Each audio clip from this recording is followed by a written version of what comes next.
সৌর্য দেখল শ্রীমন্তী অয়নকে ছেড়ে আলাদা ঘুরছে। এদিকে দিশার বর সৌরভ শ্রীমন্তীকে একা ঘুরতে দেখে ওর দিকে এগোলো। সৌরভ প্রথম থেকেই শ্রীমন্তীকে পছন্দ করত। পাকে চক্রে ওর বিয়েটা দিশার সঙ্গে হয়েছে ঠিকই, তবে সে আজও শ্রীমন্তীকে পছন্দ করে। সবথেকে বড় কথা, সে এখনও শ্রীমন্তীর মন পাওয়ার জন্য অনবরত চেষ্টা করে চলেছে। যদিও শ্রীমন্তী কখনোই সৌরভকে বিশেষ পাত্তা দেয়নি। অয়নের জামাকাপড় দেখেছ? এত দামি ব্র্যান্ডের জামাকাপড় শ্রীমন্তীই কিনে দিয়েছে ওই ভিখারিটাকে। মেয়েটা আজকাল কিন্তু অয়নকে একটু বেশি ভাও দিচ্ছে। একটু বেশি লাফাচ্ছে এরা। এবার দেখ আমি কি করি। আরে অয়নবাবু, আজ ব্র্যান্ডের জামাকাপড় পরে বউয়ের পয়সায় ভালোই ফুটানি চলছে দেখছি। না হলে তোমার মতো একটা হদ্দ বেকারের কি আর ক্ষমতা আছে এসব দামি পোশাক পরার? আশেপাশে থাকা কিছু লোক সৌর্যের কথায় হেসে উঠল। ঠিক তখনই দিশাও হাতে মদের গ্লাস নিয়ে এগিয়ে এলো ওদের কাছে। আরে অয়নদা, সব ঘর জামাইরাই শ্বশুরবাড়ির পয়সায় জীবন চালায়, তাতে কার কি সমস্যা? তুমি যদি তোমার বউয়ের পয়সায় বসে খাও তাতে ক্ষতি কি? আচ্ছা ঠিক আছে বাবা, সরি, কিন্তু দিশা, তোর কি মনে হয় শ্রীমন্তী এই ভিখারিটাকে সত্যি ভালোবাসে? কেন, তোর তা মনে হয় না বুঝি? ওই দেখ, শ্রীমন্তী ওই কোণে অন্য কারোর সাথে ব্যস্ত, আর এখানে ওর বর বেচারা চুপচাপ একা দাঁড়িয়ে। দিশা অয়ন দুজনেই সৌর্যর কথা শুনে সেদিকে তাকিয়ে দেখল শ্রীমন্তী সৌরভের সাথে কথা বলছে। ঠিক তো, পার্টিতে অন্তত অয়নকে একা ছাড়া ঠিক হয়নি শ্রীমন্তীর। তুমি মন খারাপ করো না অয়নদা, এসো আমরা সবাই একসঙ্গে এনজয় করি। নিজের হাতে থাকা মদের গ্লাসটা অয়নের দিকে এগিয়ে দিল দিশা। সরি দিশা, আমি এসব খাই না। ও কাম অন অয়ন, তুমি মল্লিক পরিবারের পার্টিতে এসেছো, এখানে তো আমরা যা খাই তা খেতেই হবে। আফটার অল একটা রেপুটেশনের ব্যাপার আছে তো, তাই না? অয়ন বাধা দিয়েও নিজেকে ওদের হাত থেকে ছাড়াতে পারল না। এদিকে সুরভি দেবী সৌর্যর বাবার সাথে পার্টিতে এসে উপস্থিত হলেন। শ্রীমন্তীর দাদু সুবীরবাবু এ সময় উপস্থিত গেস্টদের সঙ্গে কথা বলছিলেন। আর ঠিক তখন সৌর্য জোর গলায় চেঁচিয়ে অয়নের দিকে সকলের দৃষ্টি ফেরায়। Ladies and gentleman, meet my cousin's husband Ayan, Mallick পরিবারের জামাই। শুধু তাই নয়, এর একটা ইন্টারেস্টিং বংশ পরিচয় রয়েছে যেটা আমরা কেউ জানি না, কিন্তু আজ সবকিছু অয়ন আমাদের বলবে। ও কোন বংশের ছেলে, কি কাজ করে, কেন আমাদের পরিবারের সঙ্গে সম্পর্ক জুড়েছে, সব বলবে অয়ন। কি অয়ন, বলতে পারবে তো? এই জন্যই তুমি আর দিশা জোর করে আমাকে নেশা করালে। আমি কে যখন এতই জানার শখ, তখন শোনো। ততক্ষণে ওদের চারপাশে লোক জড়ো হয়ে গিয়েছিল। সবাই বেশ আয়েশ করে যেন নাটক দেখছিল। মাই ডিয়ার শালাবাবু, সবার আগে আমি তোমার ব্যাপারে কিছু বলতে চাই। তুমি হলে লোভী আর স্বার্থপর একটা লোক।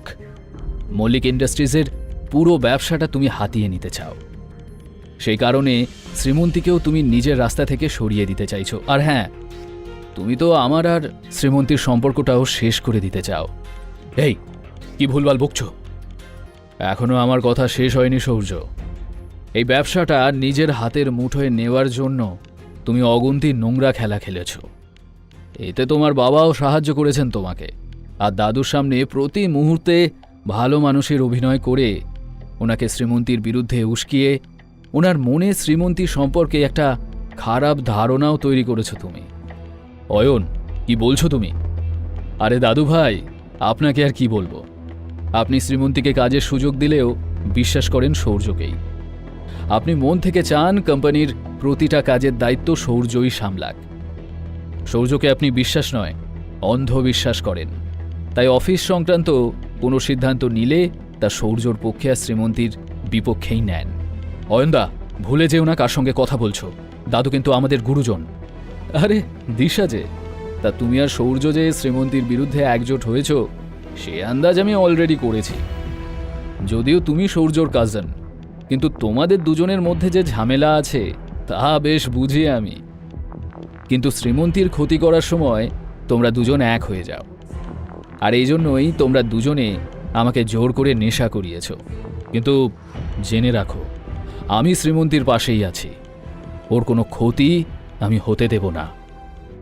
সত্যি বলতে কি, শ্রীমন্তী তোমাদের সবার থেকে বেশি ট্যালেন্টেড। ও পরিবারের সকলের খেয়াল রাখতে জানে, আবার ফ্যামিলি বিজনেস নিয়েও চিন্তা করে, তাও ওর সঙ্গেই সবচেয়ে বেশি অন্যায় হয়। ইতিমধ্যে শ্রীমন্তী ওখানে চলে আসে। অয়ন নেশার ঘোরে থাকলেও যা বলছিল প্রতিটা কথাই ঠিক। কথাগুলো শুনে শ্রীমন্তীর চোখেও জল চলে এলো। ব্যাস, অনেক হয়েছে। সকলের সামনে অনেক অপমানিত করেছ তুমি আমাদের। এখন ভালোই ভালো এখান থেকে বিদায় নিলেই তোমার মঙ্গল, না হলে। কথাটা বলে সূর্য অয়নকে জোর ধাক্কা দিতেই ও হোঁচট খেয়ে শ্রীমন্তীর পায়ের কাছে এসে পড়ল। ওটাই তোর জায়গা। শ্রীমন্তীর পায়ের জুতোর সমান তুই আগেও ছিলি আর আজও আছিস। নীরবে শ্রীমন্তী অয়নের হাতটা ধরে ওকে ওঠালো। অয়ন তখনও নেশার ঘরে বিড়বিড় করছিল। ওকে দুহাতে সামলানোর চেষ্টা করতে করতে রাগে শ্রীমন্তীর চোয়াল শক্ত হলো। আজ তোরা দুজনে অসভ্যতার চরম সীমাটাও পার করে ফেলেছিস। কাউকে ছোট করার জন্য তোরা যে কতটা নিচে নামতে পারিস তা আজ আমার দেখা হয়ে গেল। কিন্তু একটা কথা শুনে রাখ, অয়নকে কিছু বলার আগে মনে রাখবি ও আমার হাজব্যান্ড, আর হাজার চেষ্টা করলেও এই সত্যিটা তোরা বদলাতে পারবি না। তাই আজকের পর থেকে যদি কেউ অয়নের সাথে কোনো রকম খারাপ ব্যবহার করে তবে কিন্তু ভালো হবে না বলে দিলাম। শ্রীমন্তীর কথা শুনে সূর্য এবং দিশা দুজনেই হাঁ হয়ে গেল। ওরা কল্পনাও করতে পারেনি যে শ্রীমন্তী অয়নের পাশে দাঁড়াবে। সুরভি দেবীও হতবাক হয়ে সূর্য আর দিশার কাছে এসে জিজ্ঞেস করলেন, এসব কি নাটক চলছে? কাকিমা, এই অয়ন হলো আমাদের পরিবারের একটা কলঙ্ক, আর শ্রীমন্তী এই কলঙ্কের দাগটাকে সঙ্গে নিয়েই সারা জীবন থাকতে চাইছে। এখন আমাদের কী বা করার আছে? শ্রীমন্তীর বাবাই ওই ভিখারি অয়নটাকে আমার মেয়ের গলায় ঝুলিয়ে দিয়েছে। অনেক কিছুই করার আছে। তুমি চাইলে আমরা এদের সম্পর্কটা শেষ করে দিতে পারি। কিন্তু কিভাবে? আমি তো একে ঘাড় থেকে নামানোর কোনো রাস্তাই খুঁজে পাচ্ছি না। এরপর সূর্য সুরভি দেবীর কানের কাছে ফিস ফিস করে এমন কিছু বলল যা শুনে ওনার ঠোঁটে হাসির রেখা ফুটে উঠল। কিন্তু এতে আমার মেয়ের কোনো ক্ষতি হবে না তো? আরে না কাকিমা, ডোন্ট ওয়ারি, কিচ্ছু হবে না। এদিকে শ্রীমন্তী মদ্যপ অয়নকে নিয়ে পার্টি থেকে বেরিয়ে এলো। কোনো দিকে না তাকিয়ে অয়নকে গাড়িতে বসিয়ে সোজা ছুটল ওদের বাড়ির উদ্দেশ্যে। শ্রীমন্তী বুঝতে পারছিল যে পার্টিতে সূর্য আর দিশার জন্যই পরিস্থিতি এতটা জটিল হয়ে উঠেছিল। কিন্তু এটা ভেবে শ্রীমন্তীর ভালো লাগছিল যে অয়ন যা যা বলেছে সবটাই শ্রীমন্তীর মনের কথা। এই সত্যি কথাগুলো শ্রীমন্তী বরাবর বলতে চেয়েছে, কিন্তু পারেনি। বাড়ি পৌঁছে অয়নকে ওর বিছানায় শুইয়ে দিল শ্রীমন্তী।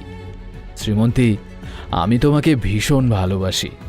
আজকের ঘটনার জন্য সরি, কিন্তু এতে আমার কোনো দোষ নেই।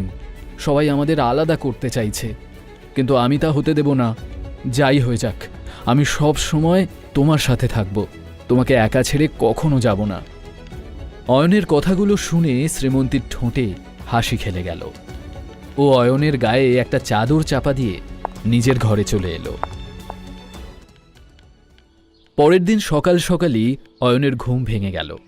গত রাতের পার্টির পুরো ঘটনাটা মনে পড়তেই চিন্তায় পড়ে গেল সে। কিভাবে শ্রীমন্তীর মুখোমুখি হবে অয়ন ভেবে পাচ্ছিল না। চোখ খুলতেই ও দেখল অয়ন 2 কাপ কফি হাতে ওর সামনে দাঁড়িয়ে। Good morning, and I am sorry Srimanti. গতকাল পার্টিতে সবার সামনে তোমাকে অপমানিত হতে হলো। আমার জন্য তোমাকে প্রবলেমে পড়তে হলো। কাপ দুটো নামিয়ে রেখে অয়ন নিজের 2 কান ধরল। ওকে বাচ্চাদের মতো কান ধরতে দেখে হাসি পেয়ে গেল শ্রীমন্তীর। তবে তা প্রকাশ না করে চুপচাপ বাথরুমে চলে গেল সে। ঠিক তখনই ওর ফোনটা বেজে উঠল। অয়ন দেখল বিক্রমের ফোন। কেন ফোন করেছেন আপনি? আপনি কি কোনো সিদ্ধান্ত নিলেন ছোটবাবু, নাকি আমাদেরকেই কিছু করতে হবে? আমি তো আগেই বলেছি আপনাকে যে আমাকে কিছুতে জড়াবেন না। এরপর থেকে আমাকে আর ফোনও করবেন না। আমি চাই না কেউ জানুক যে আমি কোনো ধনী ব্যবসায়ী পরিবারের ছেলে। এই বিষয়টা যেন সিক্রেট থাকে একদম।